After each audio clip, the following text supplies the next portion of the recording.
The young man had driven up from Moose Jaw in a borrowed truck, his notebook on the seat beside him, and he stood now at the edge of what used to be the main street of Stony Creek Flats with his pencil already out, though there was nothing yet to write. She came through the side door of the old building, the only one still standing on the block with its roof intact, and she did not rush toward him or away from him, only moved across the porch, the way a woman moves across a place she has crossed 10,000 times before. He asked her, after a minute of watching her settle against the doorframe, was it true that people used to come from as far as Winnipeg for what she kept in that cellar? She did not answer right away.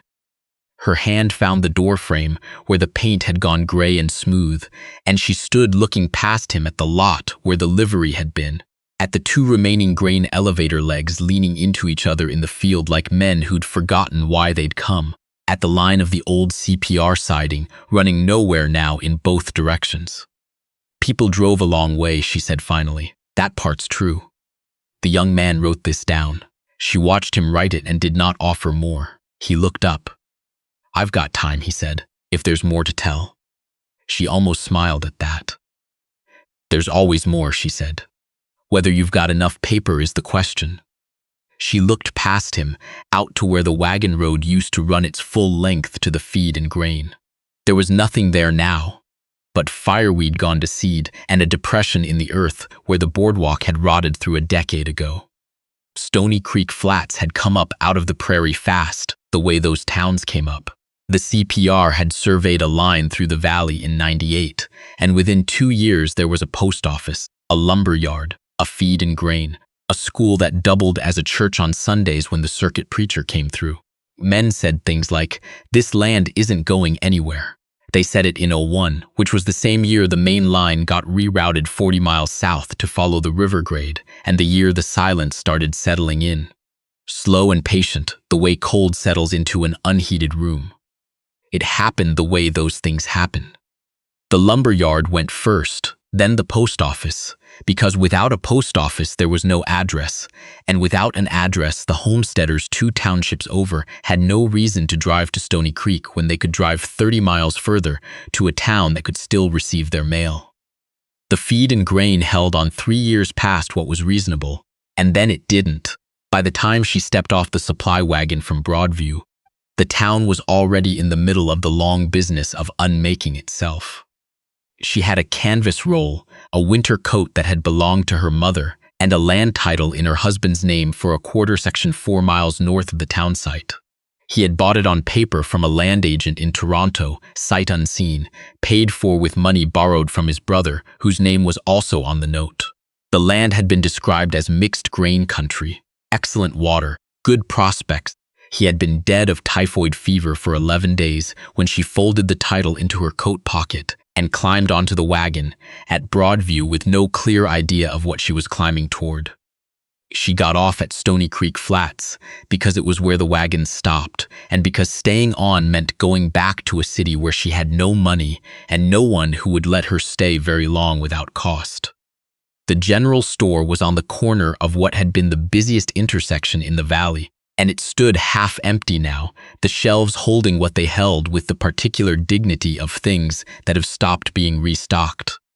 The man behind the counter was old and moved carefully, the way a man moves when he's learned his body will argue with him about most things. He looked at her canvas roll and at her face and did not ask what she was doing there. "Not much passing through anymore," he said. "But there's a room at the back if you don't need it warm." She said she could work for it. He studied her a moment, the kind of study a man does when he's deciding whether the weather's about to change. Then he nodded once, short, like a man who's done more talking already than he'd planned. "Broom's behind the counter," he said. His name was Griggs.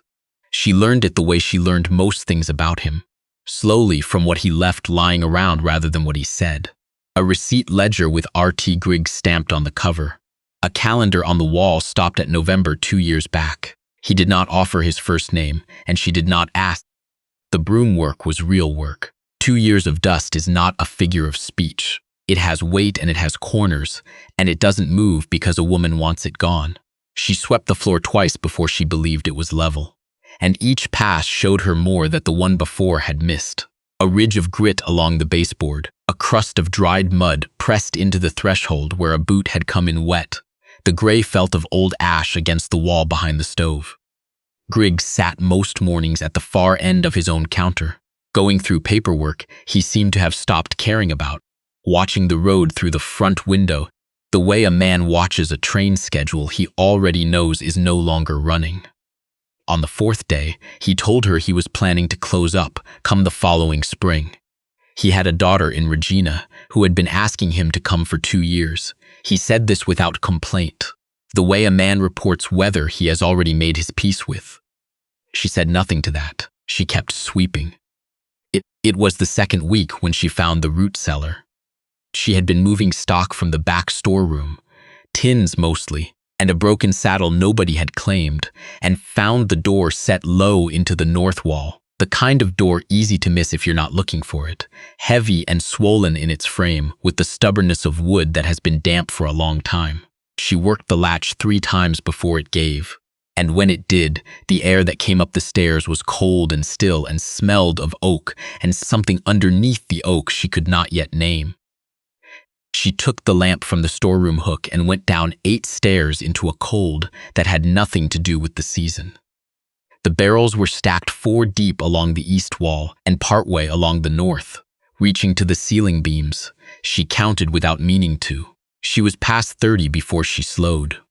She stopped at 39 and stood with the lamp held low, looking at what she had found. Each barrel wore a word chalked on its head in a hand she already recognized from the ledger upstairs. Spoiled. The same word 39 times written fast, the chalk gone blurry at the edges from cellar moisture, as if whoever wrote it had been in a hurry to finish and go. She walked the rows the way you walk a fence line when you're checking for what's broken. The wood was tight-grained and dry at the staves. The hoops still true. No rot at the base where the barrels met the packed earth floor. Whoever had built these had known what they were doing, or had known someone who did. She found a mallet on a shelf, rust on the head but sound at the handle, and worked a bung loose on the nearest barrel, one firm strike. The smell that came up was not what the word on the lid had promised. Not gone to vinegar, not entirely. Something sharp and young and green underneath, the smell of apples pressed too fast, of something pushed toward a finish it hadn't reached yet. She replaced the bung and stood a moment with her palm flat on the wood, feeling how cold it was, how patient it had been sitting there in the dark with no one to ask it anything. She went upstairs. She did not mention the cellar. That evening, passing through the storeroom again, she stopped at the shelf where Griggs kept his private papers in a tin box that had once held tobacco. He had never told her not to look. She opened the box with the care of someone who intends to put everything back exactly as found, and went through what was inside. There were letters from the daughter in Regina, tax receipts going back 15 years, and at the bottom, in a notebook with a water-stained cover, 30 pages of notes in the same tight hand as the ledger. She read them by the lamp at the kitchen table after Griggs had gone to bed. He had been making apple brandy.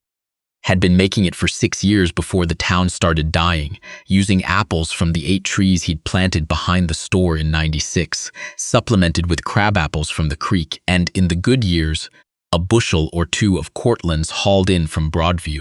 He had a copper still built from plans in a magazine, and he had been aging the brandy in small oak barrels that a cooper in Winnipeg had made to his specification. The notes tracked everything, pressing dates, yields, char depth, proof after first distillation, proof after 2 years, after 3. The last entry was 4 years old. It said, in his careful hand, rushed the spring lot, wood too green, flavors wrong, not worth the freight. Marked cellar stock spoiled to keep anyone from trying to load it and cracking the staves on the road. She closed the notebook and sat a while with the lamp. Not spoiled, rushed. She went back down to the cellar with the notebook and a tin cup and started at the far wall, bung by bung, working left to right, tasting a thin pour from each one and writing her own numbers in the margins of his pages where there was room. Some had gone acidic. Not all the way, not past saving, but close. Some were rough in a way that had nothing to do with being ruined and everything to do with being young. And some, The ones racked furthest from the stovepipe hole in the ceiling, the ones that had sat the longest in the cellar's particular cold, were something else. Not finished, but patient, moving towards something on their own time, in the dark with nobody watching. She did not sleep much that night. She did not tell Griggs what she had found.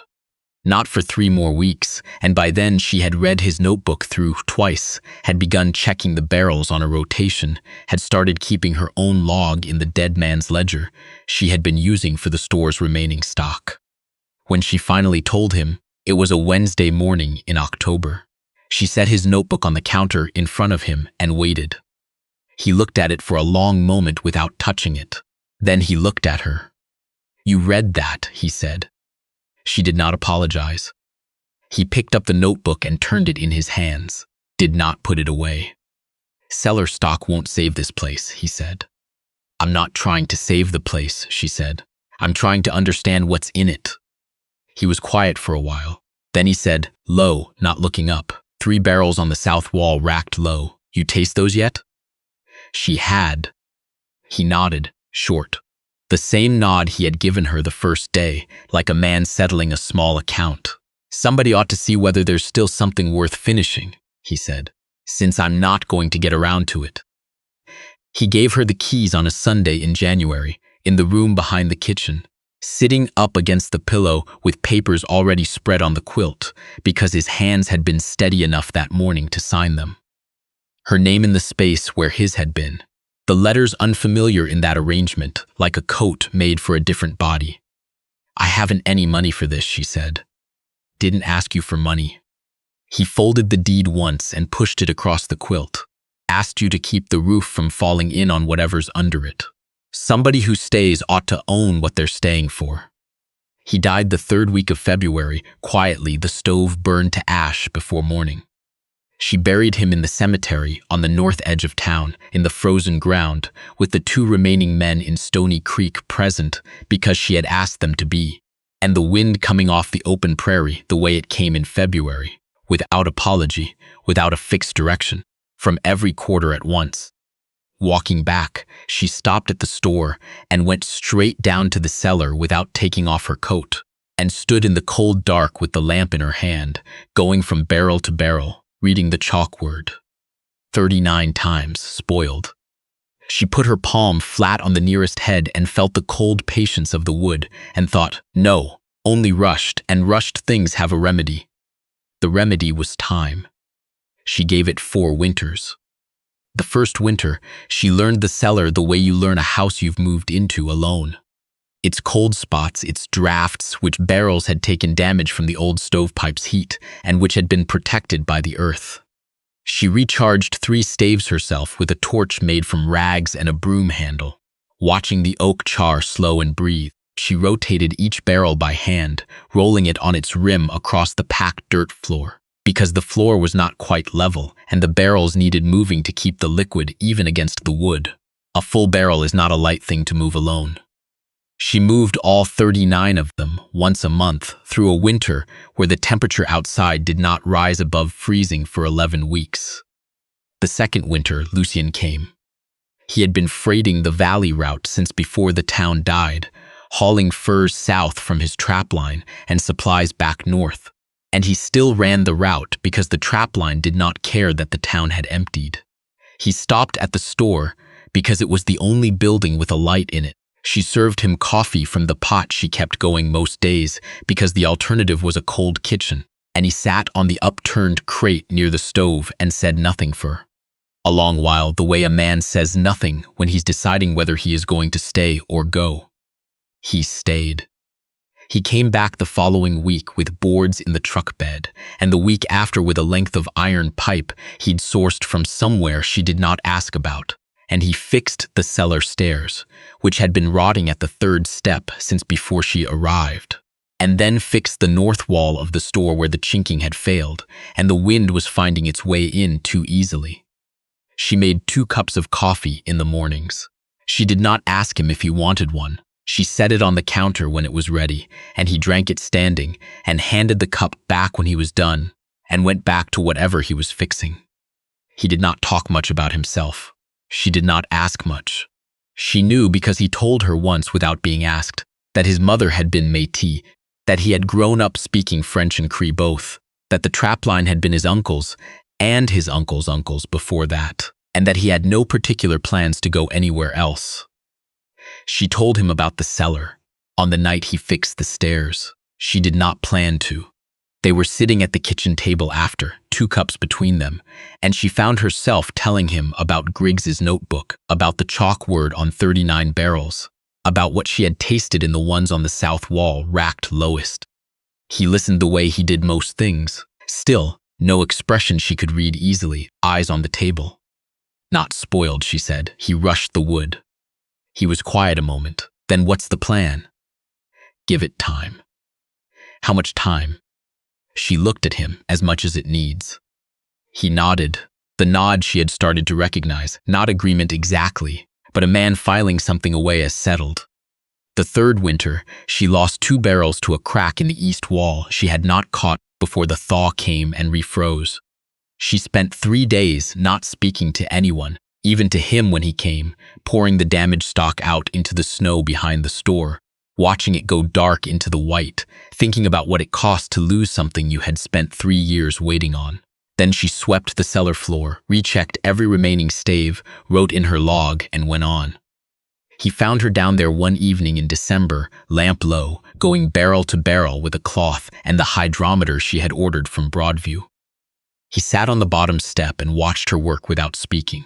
After a while, he said, "How many left?" 37. She said it, without looking up from the barrel she was reading. "Still enough," he said. She did not answer him, but something in her hands went easy that she had not known was tight. Knit. The 4th winter, she did not go to the cellars often. The barrels no longer needed the same daily attention. They were doing what they were going to do, and her presence was not required for it. She spent more evenings upstairs at the kitchen table, and he was there more often too, and they did not talk about the cellar. They talked about the trapline, about what the winter would do to the road north, about the letter from the land agent in Broadview, asking what she intended with the quarter section still in her dead husband's name. "What do you intend to do with it?" he asked. She thought about it a moment. "Nothing," she said. "It can sit. Land doesn't just sit. Everything sits when you stop pushing it," she said. "That's when it starts becoming what it is." He looked at her over his cup. He did not say anything to that, but he was still there the following morning. The word moved the way word moves in country where people are spread thin. Slowly at first, then sideways, then it was everywhere. A supply driver mentioned to a man in Broadview that there was a woman keeping something alive in the old Griggs store, something out of the cellar, something she was not selling yet but would let you taste if you stopped and asked right. The man in Broadview mentioned it to his brother, who freighted down from Yorkton, and his brother mentioned it to the kind of people who file information away against a long winter and a bad road and a genuine thirst for something that is not watered-down government surplus. She heard none of this directly. She heard only the wind through the gap in the north eave she hadn't got to patching, and the sound of the barrels settling at night, and the particular silence of a kitchen where 2 people have stopped needing to fill it. They came on a Friday in October, the cottonwoods along the creek gone gold and the air with the first real weight of the season in it. 4 trucks, then 2 more behind them, parking in the weeds where the lumber yard had stood. Men from Broadview and Moosomin, and one from as far as Winnipeg, who had heard from a cousin who had heard from a man on a train. They came the way people come when they are not sure they haven't been had, carefully, not quite letting themselves hope, keeping their doubts close until there's a reason to set them down. Lucien was standing at the end of the counter when they came through the door. He had driven up that morning with a split hinge that needed replacing on the cellar door, and then he had stayed, and he was still there in the afternoon when the trucks pulled up, and she was glad of it.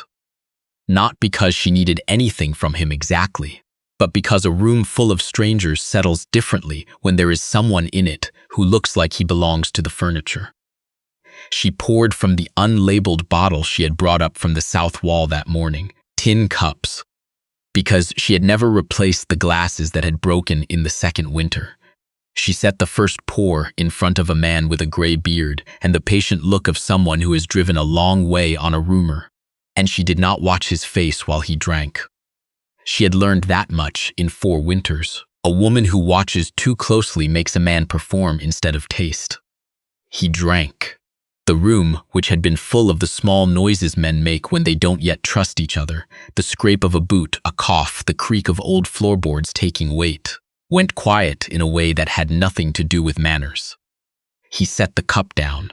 He looked at it the way a man looks at an arithmetic problem that has come out right when he expected it to come out wrong. Again, he said. She poured again, and the sound of the brandy going into tin was the clearest sound in the building. By the second round, the talk had started, lower now, closer to the table, the kind of talk men make when they have decided a thing is worth protecting from people who haven't earned it yet. Someone laughed. Someone named a distillery in Ontario and got told to put it away. Nothing like that was being compared here. She moved along the counter, refilling cups, and did not let her hand shake though it wanted to. At the far end, Lucien caught her eye once. He did not smile. He nodded, small and steady, the way he nodded at a piece of work that had finally come out level. Outside, past the windows she had re-puttied herself the previous spring, more headlights were coming up the valley road. By midnight, the crowd had thinned to the ones who meant to stay until the early light, elbows on the old counter, voices worn down to something almost gentle. Lucien had not moved from the far end. He had finished his second cup an hour before and let it sit since, turning it a quarter turn at a time with 2 fingers, the way a man turns something over that he's been thinking about for longer than the current evening. She came down the counter wiping rings from the wood with a rag, not stopping directly in front of him, but slowing. He said, "They didn't drive 4 hours for apple brandy." She kept wiping. "There's apple brandy in Winnipeg," he said. "There's brandy in every town between here and Regina." He looked at the cup, not at her. That's not what brought them. He stopped there. The rag went still under her hand. Behind her, someone laughed at something that hadn't been funny, and someone else told him to keep it down. And a chair scraped, and none of it reached the 2 feet of counter between her and the end of the bar. She did not ask him to finish. He did not offer to. She reached for the good bottle, the one she kept apart, the one from the barrel racked lowest and longest, the one she had opened only twice before, and poured into his cup, slow, the way she had learned to pour so it didn't foam. She set the bottle down without the sound it usually made against tin. Careful, like setting down something that had survived being dropped once and might not survive it a second time. He looked at the cup, then at her. Neither of them said anything further. Down the counter, a man asked whether there'd be more come spring, and she said there would, and her voice came out, level, the voice she used for weather and road conditions. Nobody at that end of the room noticed anything had shifted 6 feet away, where a man sat with a full cup he wasn't drinking from, and a woman stood with an empty hand she was holding carefully, the way you hold something you have not yet decided what to do with. Outside, the last trucks were running their engines in the cold. Somewhere past the tree line, the wind was finding the gap in the old grain elevator leg and making its low complaint. The same sound it had made for years now, familiar as the sound of the cellar stairs under her weight in the mornings.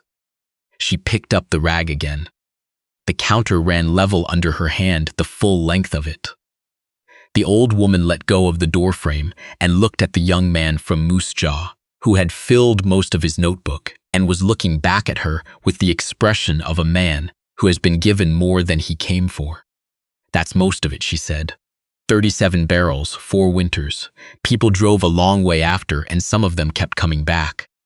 He looked past her through the open door, where the afternoon light came in low and yellow across the old floorboards. Across the counter she had re-leveled herself in the 3rd year with a hand plane and a length of string pulled taut between 2 nails. He said, "You still have 2 cups on the counter." "Habit," she said. He looked like he wanted to ask more. She did not offer it. She ran her hand along the counter as she turned back toward the store, the way a person touches a door frame in a house they have lived in a long time, without thinking, without looking down. Come on, she said. There's something down the road you ought to see, if you're going to write any of this properly. The path to the cemetery was shorter than he expected. She took it at her own pace, the grass on either side gone silver and stiff with the cold just beginning to come down off the north. The markers stood in the thin light the way markers stand in places. Nobody visits often. Patient, unbothered, not asking anything of anyone. She stopped at one, and beside it, older, with the lettering gone soft and a surname she had once struck from a land title with her own pen and never spoken since. He's here, she said, and nodded at the newer stone, and did not say more, and the young man had the sense not to ask. She stood a while, with the wind moving through the dry grass all around her, the same wind that had been moving through this valley since before there was a town to interrupt it. Then she turned back toward the one building, still standing with its roof and its counter and its 2 cups on the shelf, and started down the path the same way she had come up. Steady, unhurried, 4 winters and 37 barrels behind her, the only proof she had ever needed that some things, given the patience the first man hadn't, come out right.